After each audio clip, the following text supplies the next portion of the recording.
Patrick Jagou, Sentier d'auteur, la Jagou d'émissions littéraires produite en partenariat avec la Société des auteurs savoyards. Aujourd'hui, j'ai le plaisir d'accueillir Marcel Pérès. Marcel Pérès, où êtes-vous né? Êtes-vous savoyard? Absolument pas. Je vais finir par le déplorer. Pour avoir dirigé l'École nationale de ski et d'alpinisme à Chamonix, il était de bon ton d'être chamonniard à l'époque. Non, je suis originaire des Pyrénées, d'une vallée la plus belle, inévitablement, des Pyrénées, celle du cirque de Gavarnie, du Mont-Perdu, Pont d'Espagne, Cotteret, Barèges et toutes les stations que l'on connaît aux alentours. Marcel Pérès, vous écrivez. Dans quelles circonstances avez-vous commencé à écrire? Eh bien, dans la foulée, tout d'abord, de mon passage de 1978 à 84, à la tête de l'École nationale de ski et d'alpinisme, qui forme, comme vous le savez, tous les professionnels de la montagne. Inévitablement, dès que j'ai quitté ce prestigieux établissement, j'ai commis plusieurs livres, dont deux que sais-je, dont je m'enorgueillis, un sur le ski alpin, l'autre sur l'alpinisme et la montagne, et ensuite plusieurs ouvrages didactiques sur la formation, métier sportif, et ensuite pas mal de biographies, notamment dont sur Wimper, sur Jean Charlet, mais aussi sur un Pyrénéen célèbre, l'inventeur du pyrénéisme, Henri Russell.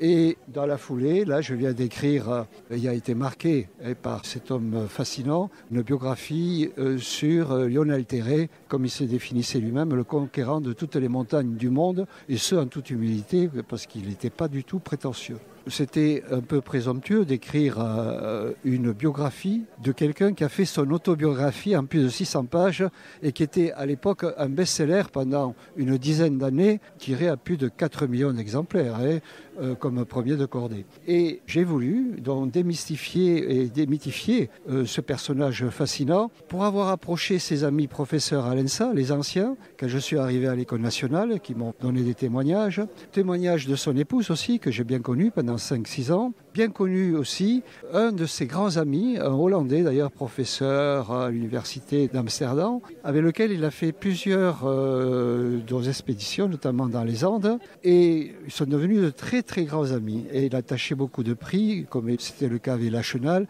à l'amitié. Et ce grand ami, Tom de Bouge, a bien voulu me communiquer, et c'est une mine d'or, tous ces échanges épistolaires de 1950 à 1965, date de sa mort, dont j'ai une mine dans laquelle d'ailleurs il y a beaucoup de révélations sur le milieu montagnard, sur l'affaire Vincent Don et Henri. Or, attention, des lettres qui ne seraient jamais sorties de son vivant, parce qu'il avait interdit de faire connaître certains aspects du milieu montagnard, où il y a beaucoup de rivalité et de ressentiment, beaucoup plus qu'on ne le croit, où il y a aussi beaucoup d'amitié. Il voit une amitié indicible à Louis Lachenal, qui était son opposé en termes de caractère, qui frisait même l'excentricité, Louis Lachenal, avec lequel il a fait quand même la deuxième de l'Aiger.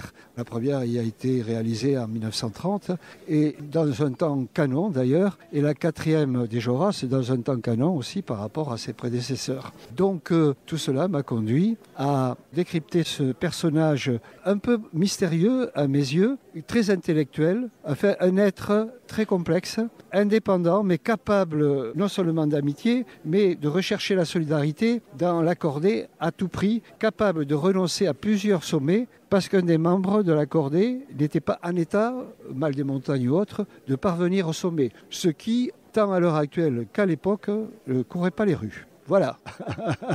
Chers auditeurs, nous parlions aujourd'hui de l'ouvrage de Marcel Pérès intitulé « Lionel Terray, l'inoubliable conquérant », publié aux éditions Glénat. Marcel Pérès, je vous remercie infiniment. Voilà, Sentier d'auteur, c'est fini pour aujourd'hui. Arvi les amis, et à la semaine prochaine si ça vous dit.